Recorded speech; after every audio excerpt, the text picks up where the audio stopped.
Assalamualaikum warahmatullahi wabarakatuh. Perkenalkan, nama saya Rena Pratiwi dengan NIM 2104411593 dari kelas 3M Informatika. Baiklah, di sini saya akan menjelaskan mengenai bahasa query formal. Nah, adapun pengertian dari bahasa query formal itu merupakan bahasa yang termasuk dalam kategori bahasa tingkat tinggi atau high level language yang digunakan user untuk mendapatkan informasi atau data dari basis data. Selanjutnya, kelompok bahasa query. Ada dua kelompok. Yang pertama itu bahasa prosedural, di mana user meminta sistem untuk melakukan serangkaian operasi terhadap basis data dalam rangka mendapatkan data atau informasi yang diinginkan.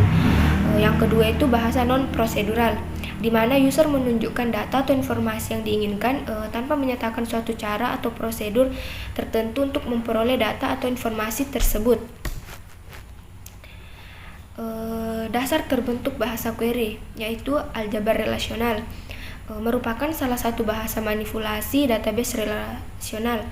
Nah, aljabar relasional merupakan kumpulan operasi terhadap relasi, di mana setiap operasi menggunakan satu atau lebih relasi untuk menghasilkan satu relasi yang baru.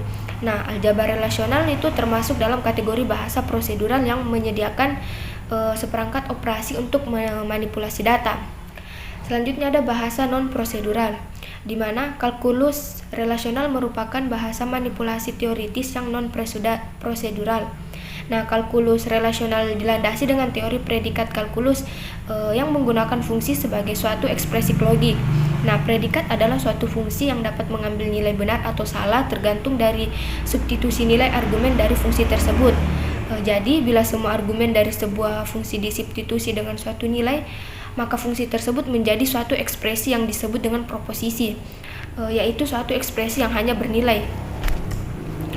Selanjutnya itu ada aljabar relasional, di mana terbagi menjadi dua itu.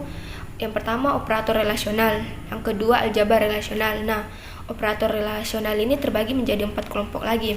Yang pertama ada restrict, adalah pemilihan tuple atau record. Yang kedua ada project, adalah pemilihan atribut atau fiel. Yang ketiga ada divide, adalah membagi. Yang keempat ada join, adalah menggabungkan. Nah, sedangkan di aljabar relasional itu operator pada aljabar relasional ini membagi menjadi 2 kelompok saja. Yang pertama itu operator dasar untuk fundamental operasional. Yang kedua operator tambahan untuk adisional operasional. Selanjutnya contoh operator dasar. Nah, di sini ada selection atau lowercase omega, di mana mencari tupel-tupel dari mahasiswa yang memiliki jenis kelamin laki-laki. Ekspresi aljabar relasionalnya ini bisa kita lihat, selection jenis kelamin laki-laki sama dengan laki-laki mahasiswa. Yang kedua itu contoh projection, tampilkan nama beserta gaji dari dosen projection, nama dosen gaji dosen. Yang ketiga join, penggabungan berdasarkan kolom kota dari tabel mahasiswa dengan tabel dosen. Projection kota mahasiswa gabung join projection kota dosen.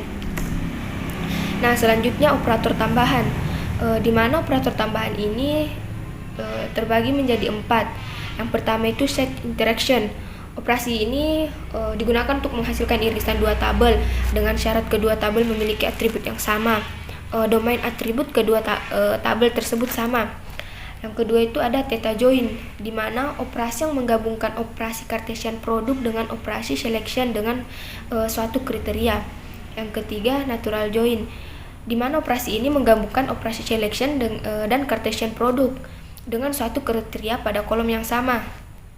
Selanjutnya ada division, merupakan operasi pembagian atas tupel-tupel dari 2 relation.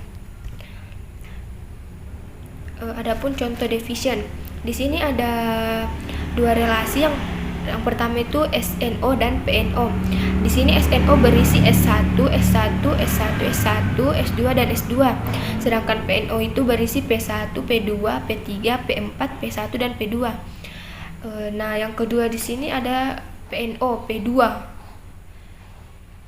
Yang terakhir itu SNO yang berisi S1 dan S2. Baiklah, itulah penjelasan dari saya. Kurang lebihnya mohon dimaafkan. Wassalamualaikum warahmatullahi wabarakatuh.